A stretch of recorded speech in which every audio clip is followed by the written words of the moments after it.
വാർത്തകളിലേക്ക്. തിരുവനന്തപുരം വെള്ളറടയിൽ മകൻ അമ്മയെ കെട്ടിയിട്ട് തീ കൊളുത്തി കൊന്നു. 60-കാരിയായ നളിനിയാണ് ഇന്ന് രാവിലെ കൊല്ലപ്പെട്ടത്. മകൻ മോസസ് ബിബിനെ വെള്ളറട പോലീസ് അറസ്റ്റ് ചെയ്തു. പോക്സോ കേസിൽ പ്രതിയായ മോസസ് ലഹരിക്കടിമയാണെന്ന് പോലീസ് പറയുന്നു.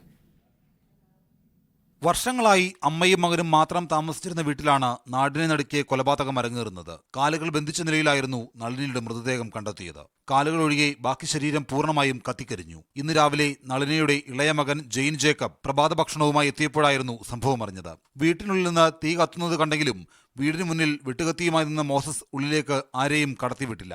വിവരമറിഞ്ഞെത്തിയ നാട്ടുകാർക്ക് നേരെ കത്തി വീശുകയും ചെയ്തു. കാലത്ത് കാപ്പി കൊണ്ടുവന്നപ്പോഴാണ് ഇത് കണ്ടത്. വെട്ടോത്തിയും വെച്ചോണ്ട് കിണ്ടി നീക്കി വെച്ചു കൊടുക്കണം.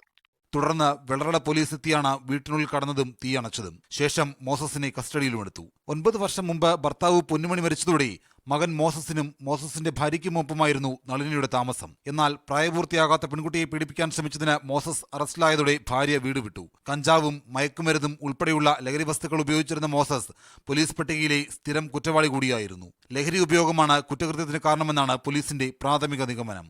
മീഡിയ 1, തിരുവനന്തപുരം.